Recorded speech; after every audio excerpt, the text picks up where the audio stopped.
I think it should be seriously reviewed. And if, in fact, that's why I asked my good friend earlier whether it's pension, and he said it's not. Then in that case, why do you create a special privilege for these few people? If it's not a pension scheme, then it's just a free gift. It's just a gift to go away. Meanwhile, you have done your job diligently and you've been compensated by the state, just like any public officer has been compensated. So tonight on Ghana Connect, to scrap or not to scrap? Should the payment of ex-Gratia be scrapped? We're connecting Ghana and beyond to discuss. This is Ghana Connect. My name is Mensah. So this week, a major conversation was triggered when we got to know, and was disclosed by himself, the businessman and Agogo Mafia of the Asogli State, JoyNews, disclosed that he had to return to the national coffers payment of ex-Gratia. And we know that the ex-Gratia conversation has been going on for years, since after the 1992 Constitution was indeed promulgated. And for the very first time, we had somebody who actually benefited, who now says, I simply do not like it. I am aware of the heated controversy that has generated, but I want to focus for a minute here on Ghana Connect about this whole subject, this whole concept of ex-Gratia, and whether or not the people who get it are deserving of it, and whether at this time in our democratic development, whether it's time to review it. There are few who believe so on the back of the conversation that we've had this whole week. But let's start first by hearing from JoyNews himself, explaining why he returned the 366,000 CDs he got as ex-Gratia. You know, I was filing my tax returns towards the end of last year, and I received tax receipts from the GRA that showed that some reductions were effected from monies paid to me in July that I wasn't aware of. So I decided, wow, let me find out. You know, of course, I was having my own financial because at the time for responsibility. So I thought, wow, this is great news. I've got some money in. But then I decided to find out where the money was coming from. You know, so I first went to my bankers to confirm the money was there. But it was described generally as salary ex-Gratia, and I didn't know what that meant. You know, so I decided to probe and understand where it was coming from. So I found that a chunk of that money was in respect of ex-Gratia, okay, that was due me, and that was 365,000 Ghana cedis plus. Of course, my joy turned sadness because I knew there was no way I wanted to spend that kind of money. I was very surprised about the sheer quantum of money that I was going to be paid. And I thought that for 4 years work, that in all honesty was part-time work. I did not think that it merited this amount of extra reward after I've enjoyed monthly, you know, salaries. Of course, the other privileges, whether I enjoyed them or not, is not here nor there, but they're supposed to be there. You know, some free medical care for those who wanted it, and which I didn't enjoy. You know, but I thought the salaries were more than enough. So I decided right and then that there was no way I could spend that money. That money must go back to government. You see, there may be good reason to pay ex-Gratia, you know, awards or end of service awards to certain categories of government workers, public workers. For example, parliamentarians may have to leave whatever they were doing to serve the nation for a period. Okay, so if they will no more return to parliament, there may be the need to give some end of service benefits.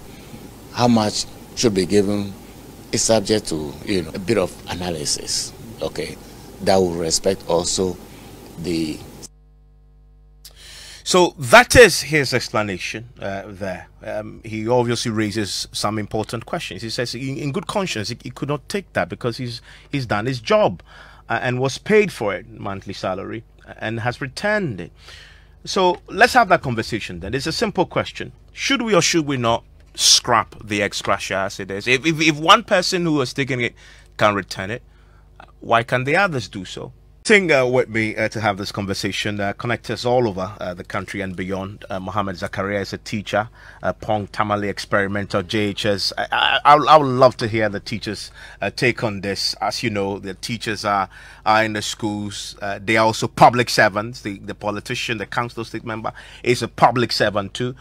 He doesn't get to go home with Ex-Gratia. When it's done, he simply retires on his pension. So I'm interested to hear his thoughts on this matter coming from that background. Ras Mubarak is a former member of parliament, and as a former member of parliament, he is entitled to Ex-Gratia. The constitution says so.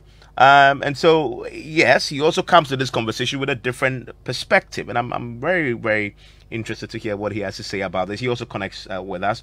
Justice Abdullah is a constitutional lawyer, also joining us and connecting with his thoughts. Ni is with the Economic Fighters League. Kareem is a broadcaster, a very naughty young gentleman with some great thoughts and views on the matter. Provocative, always exciting to hear him when he connects. Abdul Salam is connecting in the studio. He's a researcher, and of course I'm here with Kweku Asante, my colleague, who's going to be assisting me co-host this all through. What I want to do tonight is to start with a poll that we run on social media on the simple question of what do we do with the Ex-Gratia on the back of the debates that Togbi Afede can get to him we've had this entire week. What did we ask? So once our question was simple: should the payment of Ex-Gratia be scrapped? And we gave three options: yes, no, and the third being to re-engineer the concept and make it more targeted. Okay. We had a flurry of votes on social media, on both Facebook and on Twitter. And on Twitter in particular, 84% so far, the overwhelming majority of the votes that have come in so far, says the Ex-Gratia payment should be stopped. 84%. 84%. Okay, so that's a overwhelming majority. Scrap the Ex-Gratia, with 9% saying no, kind of saying that it should be maintained, and then we have 7% talking about re-engineering the concept and then making it more targeted. So okay. That is for Twitter. Okay, I like that last bit, targeted. Who are you going to target, especially when it's a targeting in policy formulation? Normally goes to those who need it the most. Okay, we'll talk about that expanded. So that's a view from our audience on social media, just getting a sense of where people sit on this overwhelming majority. And some of the comments are very interesting. Alex on Facebook says, scrap. It's a total waste of the national resource. We are sick as a country paying it. None doesn't make sense at all. Abubakar says, yes, it must be scrapped completely. What kind of wickedness is that? You have any? Yeah. Abdullah Yakubu also says it must be scrapped completely and forever. Pantia Philip says it should be scrapped. Henson Azul says all those who have received yes should return it with immediate effect. I like this one. Bianyo says maintain the Ex-Gratia and add all workers to it. So every 4 years we get our share of the Ex-Gratia. That's Dastro Emmanuel's thoughts there. Yeah. Right. Janet Akoli says yes, scrap this. Or say Ampo Faboji says this is the reason why some even kill to be in politics, and so it should be scrapped. This one says it's long overdue. Overhaul the constitution and get it, among other things, in this document scrapped. Ibrahim Ishaku also says it should be scrapped. Ever. I like Asari Godson's point here. He says it should be based on performance and supervised by the citizens. Great intervention. Different dimensions to this. Based on performance, supervised by citizens. Abdullah also says we don't need it, simply because I doubt they even advise the president. I think this one he means in terms specifically of to the Council of State. Just after all, the president appoints to himself various advisors. Okay. This one also says it should be scrapped. And so Facebook also, the overwhelming opinion tilts towards the idea that it should be scrapped. With some interesting nuanced contributions there. I want to bring in my connectors who are joining me right now, and I'm going to take a quick yes or no from all of them on that question, and then we'll expand. Don't worry if you don't have a categorical yes or no, or you have some explanation that is not yes, that is not no, or neutral. Don't worry. We'll come and interrogate all that very quickly. So quick round of questions on this. Mohammed Zakaria is a teacher connecting. Mohammed, are you on? Yes, please. Great, Good evening to you good and evening. to all our cherished Good evening. and also good evening to my co-panelists. Okay, quick one. This one just going around. Yes or no would do. If you neutral, say neutral. Or have let's say it briefly. Mohammed, should you scrap Ex-Gratia or not? No would be an understatement. It's never. Okay. We have to scrap it. We don't need it as a nation. So stay with me. I'll come back to interrogate this a bit more. Justice Abdullahi, where do you stand on this? Scrap, maintain? Absolutely no. Scrap. Scrap. Okay. Ni, Yes, sir. what do you say? Scrap or maintain? No, abolish it completely. Completely. Okay. Karim. Hello, Karim. Please unmute if you have muted. Okay. Whilst Karim does that, Abdul is with me in the studio. Abdul, where do you stand on this? Scrap, maintain? I think it should be targeted. Targeted. Okay, so that's a very different opinion there. So you are somewhere in the middle. Okay. Ras Mubarak, the only former member of parliament with us. Ras, where do you stand on this? Hello, Ras. Ras, please unmute for me. I can see you. Okay, I can't seem to hear him. Let's see if we could get him back. He was on a while ago, but we lost him. But let's so Abdul, you have an entirely different view on this that I want to get into. You say be targeted. Yes. Explain. It should be targeted. Okay, so thank you very much, Evans, and a lovely good evening to your listeners. The issue is more complicated than it looks, and I just want to make this point clear. We should have this conversation in the sense that it is devoid of the political lens, where we tend to... Forgive me, I think Ras is back. Hello, Ras. Okay. Yes, sorry, I think the connection... Yes, I lost you. I lost you. Yeah, so everybody was taking a quick yes or no on this. Scrap or maintain? It's outlived its relevance. Okay, so scrap. Yes. Okay, stay with me. I'll come and explore that a bit more. Abdul, you're making your point why you say you have to target it. Yes. What I was saying is that I was making the point that first of all we have to have this conversation devoid of the political lens. We should try as much as possible to argue based on the issues that are available, because once we have a conversation, it's about politics, it's about this political party being, in that position, and if we argue in this way it benefits us, or we are at a disadvantage, then we lose the relevance of the issue. So back to the point where I was making, the fact that it should be targeted. If you look at the constitutional provision that has made this available, the Article 71, when you read to the latter part, it is not just something that is in isolation that pay ex-gratia. No, you don't see anything like that. If you look at their payments of salaries and other benefits, it's an all-inclusive package. In that, it is even indirectly stated in there that they are also, entitled to salaries and also end-of-service benefits or awards. So my point is that, and they make it retiring benefit. That is the word they use, retirement benefits and awards.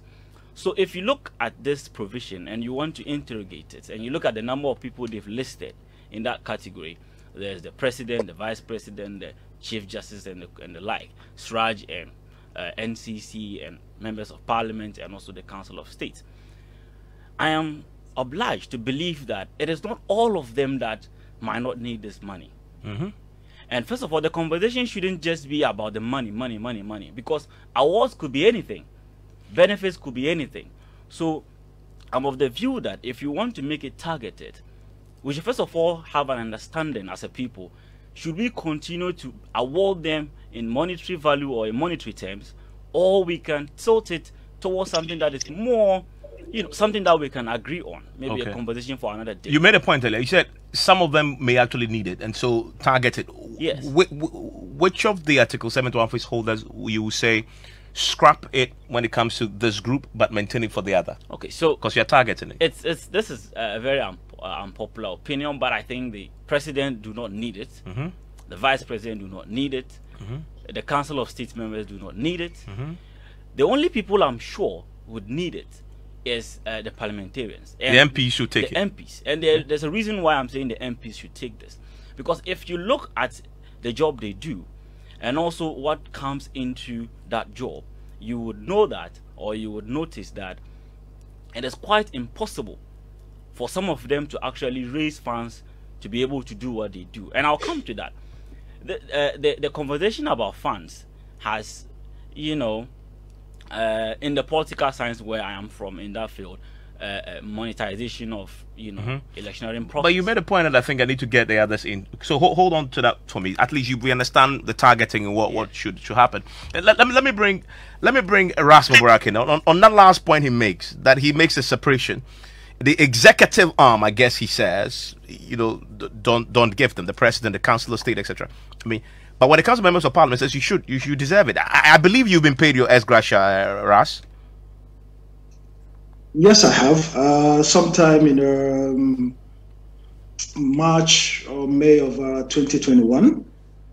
But let me begin by commending the Venerable Togbe Afede for the high sense of patriotism, you know, for the leadership that he has demonstrated in this. And Evans, even... Ras? I think we may have just lost him again on that call there. Let's hope that he reconnects and that we can get him back in, because I want to hear his thought, because he's the only beneficiary of Ex-Gratia in this conversation. So it's interesting to hear his thoughts. But let me bring in the teacher. Mohammed is a teacher in the Tamale, Pong Tamale Experimental JHS.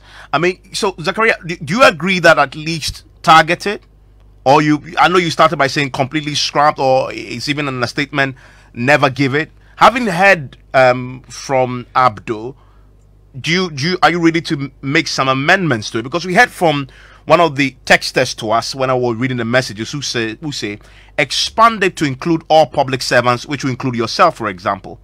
What do you say to that? Thank you very much once again, Evans. For me, that particular comment by those who actually took part in the poll would have been the best. But the truth is that we are never going to see that, you know, happening. And for that matter, it should be scrapped off completely. Why am I saying this? If we are saying it should be targeted, then it means that we are still going to rob people, those who actually matter in society, the destitute in society, those who live in the countryside, to pay those who are well-to-do. The truth is that people are suffering in this country. You mentioned, I had Togbe Afede mention amount around 366,000 Ghana cedis as ex-gratia for just ex-gratia, a member of the Council of State for 4 years. As a teacher with my current rank, I would need to work in excess of over 12 years to be able to accrue this same amount of money. And I guess even in that case, that is when you are saving your entire salary. For sure. So the issue of we continuing with this thing that has crippled this nation for years, I don't know. And at times I get saddened as a young person that we even have people who are unemployed in this country still, you know, defending this thing that, you know, that nobody should even be talking about. Now, are these the only things we want to prioritize as a nation? Youth unemployment? Is there a lot of the youth are unemployed? NHS is not working. School feeding is not working.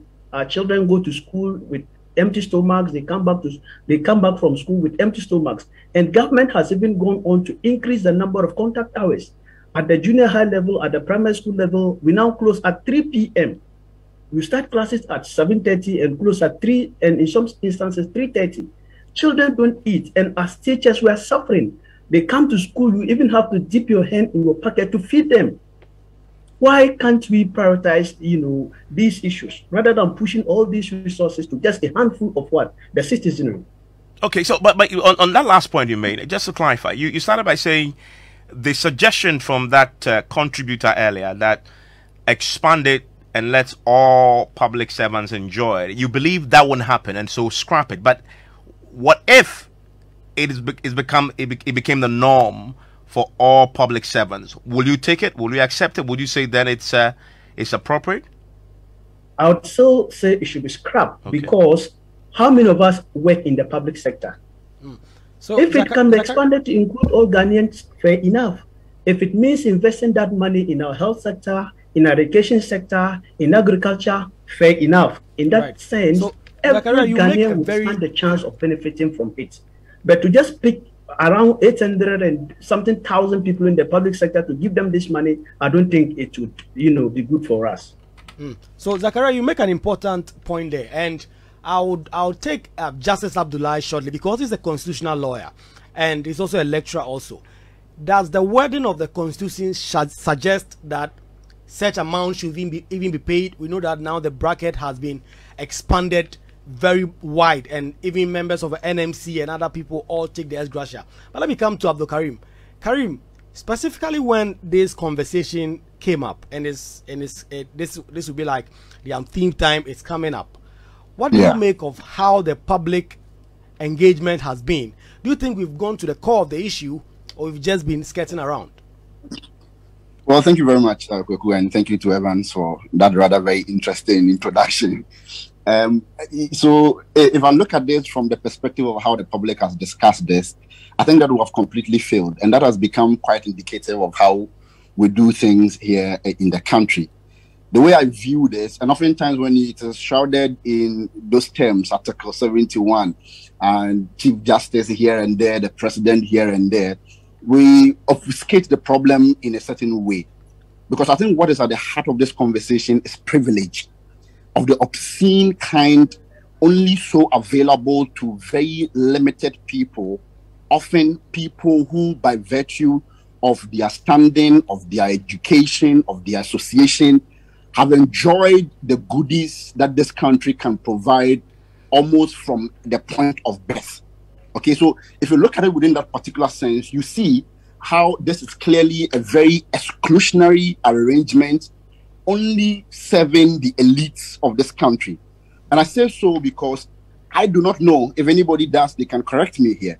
When was the last time you heard and saw that, if you take, for instance, the Council of State, that, I mean, basically we're looking at Ghanaians who have done very well, have lived a very good life, of experiences that can share with the president and help us, all of that. We have a country that has so many people being very poor. Have we ever had the conversation about the possibility of an illiterate farmer in a cocoa farm somewhere in Seshi, having farmed for 45 years, also being a candidate for the Council of State? In many times when we're talking about it, we're looking at a certain Sam Okujeto, who has been a lawyer for God knows how many years, took with this, took with that. And that is why precisely, if you look at the current subject that is on our hands and how we're talking about it in respect of what Tugbe Afede, for instance, has done, I'm not enthused by that at all. Because you must appreciate this when you look at whether or not the individual, for instance, who is now returning their monies, what risk does just come to them. And so for me, anything that borders on privilege in the sense that no other person is able to have the opportunity to be part of it and all of that is completely something that I detest. The teacher has talked to you about his own condition. Very recently, I was talking to a friend of mine who also, his mom, having served in the Ghana Education Service for nearly 39 years, retired with a paltry sum. We cannot continue to accept things like that. And often, when we ask about the public, the reason we sometimes also do not see a lot of backlash is because we're very aspirational. There's very things that we're complaining about. There are many of us who just simply want to be in those positions because we have absolutely no principle whatsoever. So ultimately, people look at themselves and see the possibility of eventually one day becoming Chief Justice themselves, going to Parliament themselves. And when I hear people say, well, members of Parliament perhaps deserve it because by the nature of their work and all of that, I'm sorry, but that is absolute nonsense. And I'm not speaking to Abdul in the studio. I'm speaking about this generally. Because what about them really make them so special that after 4 years, we see them, okay? They don't go there because of their qualification. They don't go there because of anything. Basically, if you have money in this country and you are associated with the right political party, you have a very good chance, if you choose your spot very well, to become a member of Parliament. We're seeing people living here in Accra and somehow just pop up somewhere in their village because they have amassed enough money to go and run for MP and all of that. When you look at all of those people, and then we have created a certain arrangement in our constitution that allows these people to be able to go home very handsomely like that. There's no way that a developing country, a very poor one at that, like Ghana, and Ghanaians should find this questionable in any way whatsoever. And that is why the legal debate or argument is never good enough. Yeah, I mean, and Karim, you made a very important point. I want to hand that baton over to Justice Abdullahi because he's a constitutional lawyer. And Karim talks about the people which the Constitution then makes this, create this booty, as some have called it, for a certain class of people. But Justice Abdullahi, certainly when in 1992, before that, we went to the Constitutional Assembly and we traveled the country and we collected the views of Ghanaians and we put it together in a constitution. There certainly must have been, surely have been, a justification why the framers of the Constitution, having heard from Ghanaians, thought this provision was critical for our democracy. Sorry, is the question Justice Abdullahi? Yes, it's for you. Yes, no, I was trying to appreciate your question. No, my point is, I mean, if you listen to the trend of conversation, yes, this goes back to the Constitution. I mean, Karim talks about the Constitution. It's a basis for this. It's a basis for this, right? And I'm asking you, surely Ghanaians framed this Constitution, right? The Constitution was done in our name. I'm saying surely in 1992 and before that, when we're doing this, there must have been a basis for the framers and the Ghanaians at that time, encapsulating our wishes and aspirations. And we're convinced at that time that we needed this. Something must have justified this at that time. Right. The justification is quite difficult to say beyond the fact that some of the very things that we have said here.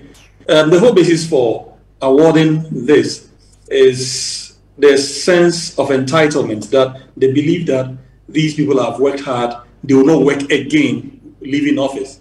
Remember, particularly from the executive's angle, no member of the executive is allowed to work, but the president and the vice president is not allowed to have any other work post their retirement from their offices. And so naturally, it will be difficult to justify just the president and the vice president taking this booty home, as you've been pointed out. And so we needed to encapsulate more and more other persons who we believe would also, may one way or the other, not be able to work post their retirement. And that brings in the issue of the judiciary and automatically the legislature. So these three main arms of government, the whole idea of awarding them these juicy amounts were because it was thought that, and indeed there are provisions guiding that they cannot work again. The Speaker of Parliament cannot do any other work. The Vice President and the President cannot have any other office. The Chief Justice in a similar circumstances. However, of course, we should remember that one of the Chief Justices is allowed to work. I mean, if there are multiple former Chief Justices alive, one of them is allowed to work, but that is working in the Council of State, where he gets further entitlements, which brings us back to Afede, the most respected human being who has brought us this huge matter on our hands. And so, these were the basis behind such an arrangement. But we should remember that it is not just prior 1992 that we've had this. We've actually had this over a period of time. And if you read the Constitutional Review Commission's report, it doesn't look like we are having any change anytime soon. It looks like it's going to be with us until we really start having some of these discourses going forward. We should, we create some of these issues and matters to take care of those we feel are entitled to, but forgetting that there are some of us. But I should point out that the Constitutional Review Commission actually made a recommendation for a different arrangement that would cater for all and sundry, without necessarily having to give awards. But my position on the issue of the scrapping, if I have to make a commentary on that, is to the effect that already these office holders take so much more compared to the other compared to other workers, whether public or civil servants.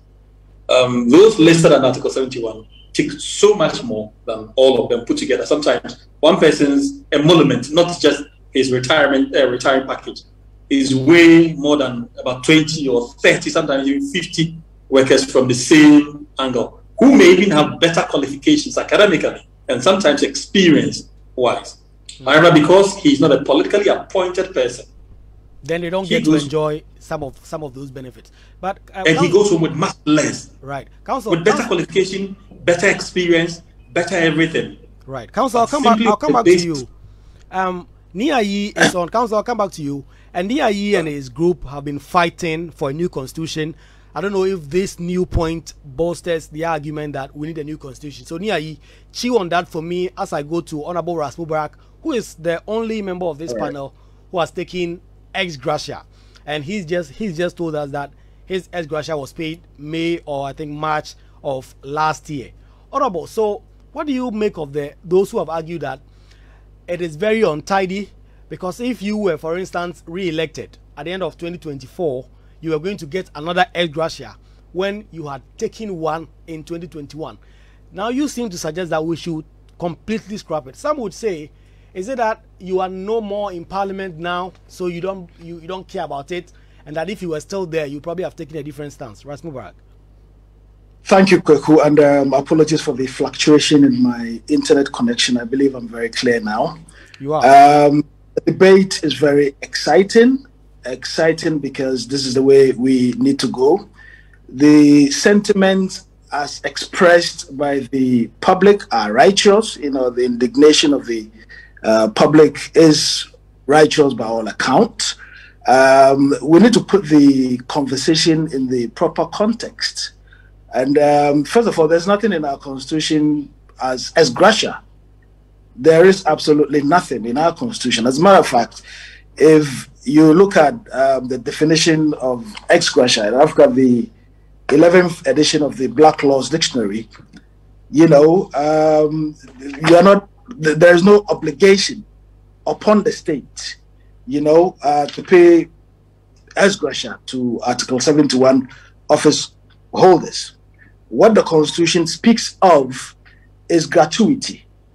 So the question then is, should we be thanking, you know, people who have served in office either as, you know, members of the Council of State or members of Parliament, presidents and vice presidents, ministers, and the rest of it? I'm of a different opinion, and my view is that serving in Parliament is public service. So if you put up yourself, you know, to serve the public, aside what is due you by way of allowances, I sincerely do not think that we should be paying Ex-Gratia. And for the record, this has been my position consistently, you know, over the last 15 years or so. So why didn't you, like JoyNews, return your money? Well, it was a matter of choice, and that's a good question, obviously. The conundrum is that until we make these constitutional changes, people who receive Ex-Gratia could decide to keep it, as in my case, or decide to return it, as in the case of the Venerable Adom-Otchere. You know, and I think what is done is extremely commendable. We certainly have to make, you know, progress, and the progress has to be in the reforms in our constitution that all of us, you know, have clamored for a very long time. But the challenge here, because don't forget, Article 71 is entrenched, you know, would ministers, would members of the executive who are also members of Parliament support a move like that? This is the conundrum that, you know, we are faced with as a country, you know, and because it's an entrenched clause, it would have to go into a referendum for all of us to agree with. Perhaps, you know, somebody may decide to, you know, take it to court for a proper interpretation of gratuity, you know, so to speak. But I am of the view that one, because serving as a member of Council of State or member of Parliament is public service beyond what is due you as salary and allowances, it should be, that should be okay, as the Honorable Tobe-Afede has succinctly, encapsulated. Let me react to... Ras, hold it there for me shortly. I want to take Nia Iyopare because of the constitutional element that has been introduced into this conversation. And they have been asking for a new constitution because they think some of these things need to change. He's not spoken yet. Nia Iyopare, do you think this whole conversation now backs your argument that a new constitution should be drawn up so that these issues can be dealt with? Yes, greetings to yourself and my fellow panelists and to our viewers out there. I was fighting as much as possible not to react to any one individual submissions, so I can keep it as non-personal as possible. But I'd just like to quickly throw in that Ras Mubarak, I'm not quite sure where you stand on this, because it looks like you're fighting from two positions. But I can let it slide for now. Anyway, yes, this is in support, or this comes as vindication for our call for a new constitution, because for a very long time that has been our main campaign message, that we need to change our constitution, in that it has outlived its purpose. It was not written in the spirit of unity and equality of all men. And that is why we've diagnosed all the problems in our country and realized that every single thing points back to our constitution. So even tonight's conversation, you realize that people cannot be definitive on what is supposed to be the right thing or the wrong thing. People are trying to make excuses around the issues. But let me touch on this quickly. Whatever you want to call it, ex-gratia or gratuity or whatever it is, we're saying that a very small section of privileged, highly privileged people are eating up a huge sum of the nation's resources, and this cannot be allowed to continue any longer. We said that if you look at the Institute for Statistical, Social and Economic Research of the University of Ghana, ISA, they came out with a report in 2020 that suggested that 9.2 million Ghanaians cannot afford 5 Ghana cedis worth of food a day. I'll repeat that. The Institute for Statistical, Social and Economic Research of the University of Ghana came out with a report in 2020 that suggested or estimated that 9.2 million Ghanaians cannot afford 5 Ghana cedis a day. Now, if you look at our current population figures, that stands at around 30 million people. It says nearly 1/3 of that population cannot afford 5 Ghana cedis on food a day. To put it in proper perspective, it means if you take 3 Ghanaians, 1 out of those 3 cannot afford 5 Ghana cedis. Now, mind you, a ball of kinke is going for 3 Ghana cedis, which means if any individual in that 9.2 million wants to even eat once a day, that's going to be a very, very big challenge. In fact, it will be nothing short of a miracle. Now, here we are having the same, in the same country, you're talking about a very small section of the public service that is taking outrageous salaries and benefits. And I'm saying this is not even apart from the salaries and the allowances. You're looking at a huge chunk of money that's given to them at the end of their 4-year tenure. And in fact, what makes it more annoying is that after every 4 years, if they happen to be re-elected into office, they would continue to collect that same, whatever you want to call it, gratuity or whatever it is. I'll give a typical example. Our current Speaker of Parliament, with a greater respect, is the longest serving parliamentarian in the 4th Republic. He has been in Parliament since 1992, which means every single 4 years he has been taking that so-called ex-gratia up to today. But meanwhile, public sector workers have not been paid. NACO beneficiaries have not been paid. Nurses, people who are contributing much more time and efforts to the development of this country have been sidelined and have not been taken care of for a very long time. We have a new curriculum that has been rolled out, but we've not been able to provide textbooks to our students. So we're saying, yes, it's good to always make our elected representatives or public servants comfortable so they can deliver to the utmost of their ability. But we're saying in certain instances, when the nation is struggling to deal with the meager finances that we have, we cannot continue to pay out such huge monies, which are most of the time outrageous. Okay. We're saying if they're calling on us, the citizens or the taxpayers, to tighten our belts and make certain sacrifices, why are they not stepping into that same field to make sacrifices along with us? Yeah, but they are calling for the continual payment of such whatever you want to call it, benefits and allowances at the detriment of the masses. But here's the thing: they're entitled to it because the Constitution guarantees that for them. right? I mean, and that is why our message has been that we need to change the constitution. Because again, if you look at how the constitution was written, it was written for just a small clique of people. If you want to, I mean, our justification comes in the transitional provisions. You look at indemnity clauses. These are people who have been placed above the law. But here we are deceiving ourselves that we are a democracy and that there's a rule of law and every man is equal before the law. But if you go into the transitional provisions, particularly the indemnity clauses, it places certain individuals up and above the law. And I mean, how can we be living in this charade? One other thing is that stay with me. Abdul wants to have a quick word on that. Yes. Yeah, so I wanted to respond to what Karim said earlier on. You see, if he had listened to what I said earlier on, I was saying that we might have to redefine or reinterpret what the retiring benefits and awards are before we can talk about who deserves it and who does not deserve it. So that's the first point I made.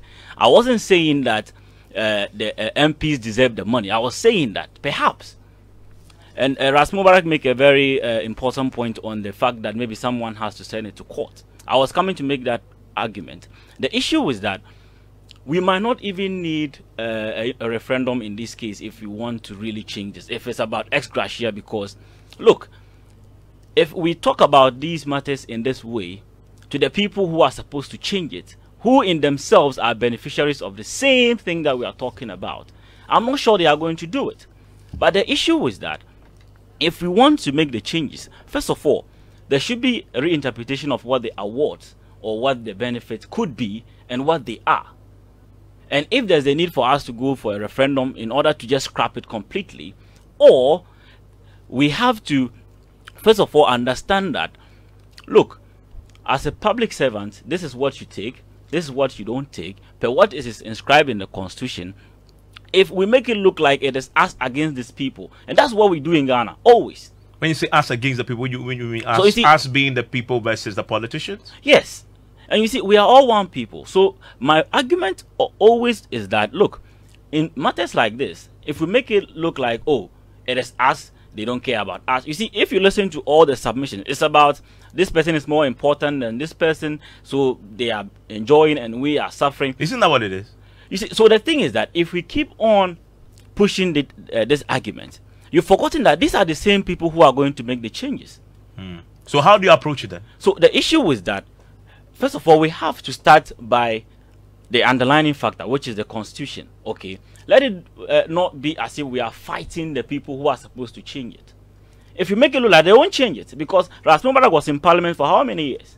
And he said that he has always, his principle has always been that he's against it, but he took it. It is now that we are hearing him say that, oh, it's a matter of choice, I can decide because but someone took it and someone has returned it. Okay, so stay with me. Let me get Ras quickly and then Karim on the points you made. Ras first. I mean, interesting points. The fact still remains that and this is Article 71, puts a constitutional obligation. It imposes an obligation on the state to pay these monies. So let's not make it as if there's some criminality. So, Evans, can I just say something? Did you hear what he said? These monies. So you see, we have created this sense of entitlement to make it look like it's money. Yeah, let him land. By the way. So you see, everyone thinks when it's about money. It's about money. Yeah. Hold on. So you've explained that it could be interpreted differently depending on what the committee says. Yeah, Ras. So that imposition of an obligation of the state on the state is there, and that is why the constitutional reforms are very important. However, Evans, let me make this point that the Salah, well, clearly members of parliament and ex-members of parliament haven't done themselves any good. So in parliament, my salary, 20,000, 5,000 of which goes into the servicing of my car loan, about 4,000 of which goes into the payment of taxes and some other things. At the end of the day, we are left with about 7,000. In the private sector, before I went into government, I made more money than that. Okay? But I've also made the point that people take up positions to run because they love their country. It's not everybody who has that, perspective, that view of public service. Some run because they don't like the, phase of the MP for Medina or the MP for Adenta, for which reason he has to go. And they gang up kick the person out, they get into parliament and they can't even find their bearing. You know, we as a people have to make a decision whether or not, you know, we want these changes to happen. Evans, what happened to civil disobedience? Because I cannot accept the fact that the politicians or the people who have the authority to bring about these changes will not change. Have we tried, you know, to say we are embarking on a series of exercises that include boycotts, that include protest as a people, civic responsibility, you know, as a way of pushing forward the things that we don't like in our constitution? These are all options available to us. And if indeed some amount of pressure was brought to bear on our elected, you know, members of parliament and members of the executive, they could buckle in. We've seen it happen all over the world, where the people have said, look, enough is enough. My position, seriously, if I put up myself to represent the people of Kumbungu, is out of love for country, out of love for my people. Gratuity or would still do it gladly. You know, so that point has to be made, and we shouldn't seek to make the point that some people in parliament are paid so much. There are people who, before they came to parliament, you can talk about the J.H. Mensah. Look at how much money he made at the UN. You can talk about, you know, J.H. Osu Champon.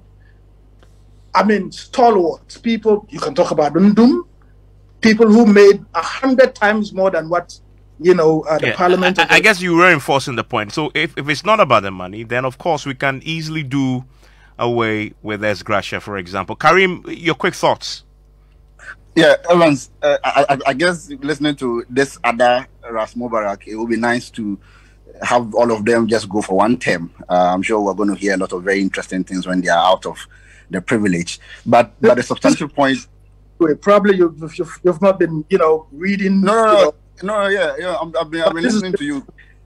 I've been listening to you very well, and I know the kinds of things that you say. I'm just saying that oftentimes, because those things, like we say, are in the Constitution, it gets very difficult, because then we have to trust the conviction of individuals to decide, like Togbe has done. When Kweku Asante asked you, why didn't you return your own? You said, well, perhaps it's a matter of choice. But everything that you say pretty much suggests that, in principle, this is not something that you really believe in. You have even gone ahead to make the point that you believe that it has outlived its usefulness and all of that. Essentially, what I would just say, because of time and everything, Evans, is that we must recognize that the way we are treating the rest of the people in this country is not fair, and that we must be guided by this simple question. I won't say anything more after I read the question to you. That is there anything objectively ascertainable as a fact to support the privilege that is largely benefited by, retired old men and women, or sometimes those who are still in public service and all of that? That's the question that we must ask ourselves. That if someone taught for 30 years plus in a village for all the difficulties and all of that, and goes home with about 16,000 Ghana cedis, and then someone serves in whatever position whatsoever in this country and goes home with hundreds of thousands of Ghana cedis, is that really fair? Garden Gadgetberg is gone. What we have today are the Akufo-Addos, the John Mahamas, and the rest. They haven't proven to be any different from the colonialists that they took over from them, and that is something that should challenge all of them. Let me get Justice Abdullah's thoughts on this. Justice, just a short few minutes. Abdul makes a point, and I think it's a valid one. If you leave this to the politicians to amend the constitution, they possibly won't, because of course they benefit. How else can you fix it? You say scrap. How else can you fix it if the process to fix it lies in the bosom of the politician? Justice Abdullah, please unmute for me and take it away. Evans, can you hear me? I can now. Thank you. So indeed, it is true that trusting our leaders on matters that benefit them is almost an impossibility. We have several examples that time may not allow us to cite as part of the reasons. Indeed, the Constitutional Review Commission's report that we spent close to 100 million euro is still sitting in the shelves, and nothing is being done about it because it has far-reaching implications should we attempt to implement it. But unfortunately, nothing is being done about it.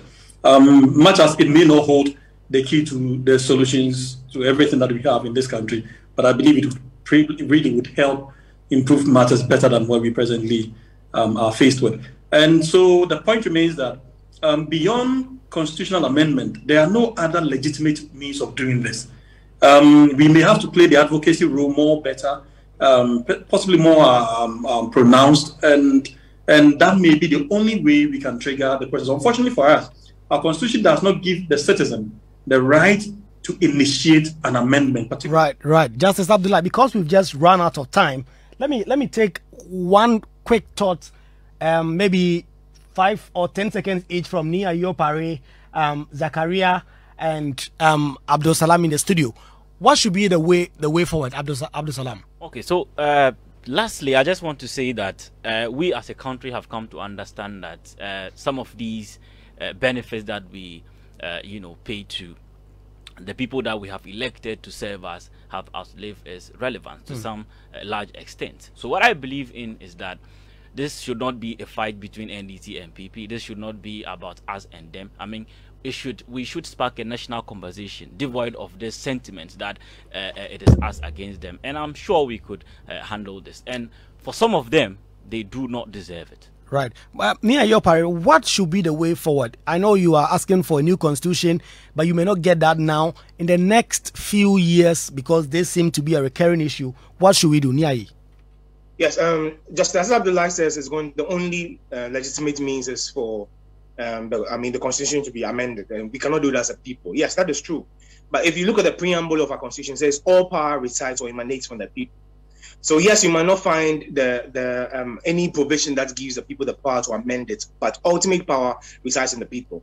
If the Ghanaian people can come together in unity and decide that we need to have a new constitution, there's no power on earth or in heaven that can stop the people from getting what they want. Right, Nia Yopare, that's very strong and instructive. Zakaria, you are a teacher. What should we do to rein this in, like you stated earlier on?